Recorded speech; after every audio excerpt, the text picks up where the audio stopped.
Asam urat biasanya dikenal sebagai gout arthritis, merupakan suatu penyakit yang diakibatkan karena penimbulan kristal monosodium urat di dalam tubuh. Asam urat merupakan hasil metabolisme akhir dari purin, yaitu salah satu komponen asam nukleat yang terjadi dalam inti sel tubuh.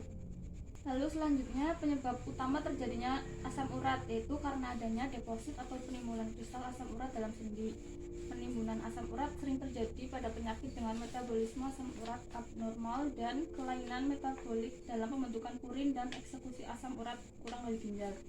Ada beberapa faktor yang mempengaruhi penyakit asam urat, yaitu pertama faktor genetik dan faktor hormonal, yang kedua jenis kelamin dan umur, 3 berat badan, 4 yaitu mengonsumsi alkohol, 5 diet, 6 itu obat-obatan tertentu. Tanda gejalanya itu ada kesemutan dan linu, nyeri.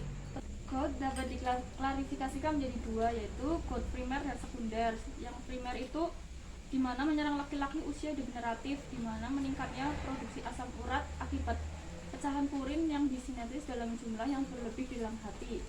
Lalu yang gout sekunder itu terjadi pada penyakit yang mengalami kelebihan pemecahan purin menyebabkan peningkatan sintetis asam urat, contohnya pada pasien leukemia. Kalau cara mengatasinya gimana, Mbak? Ya, cara mengatasinya itu ada dua, yaitu non farmakologi dan farmakologi. Yang non farmakologi itu dengan membatasi makanan tinggi purin. Yang kedua, cukup kalori sesuai kebutuhan. Yang ketiga itu tinggi karbohidrat kompleks, disarankan tidak kurang dari 100 gram per hari.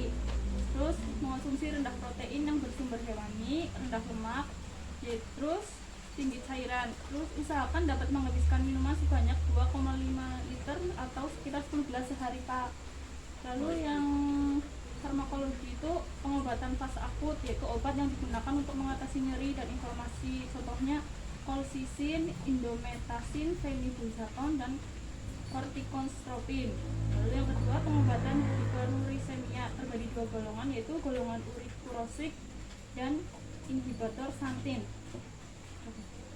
Ya, cukup sekian yang saya sampaikan. Apa ada yang mau ditanyain, Pak?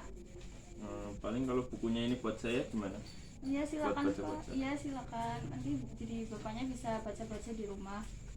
Ya, untuk hari ini cukup sekian ya, Pak. Nanti kalau butuh informasi bisa panggil saya itu. Iya, Mbak. Ya.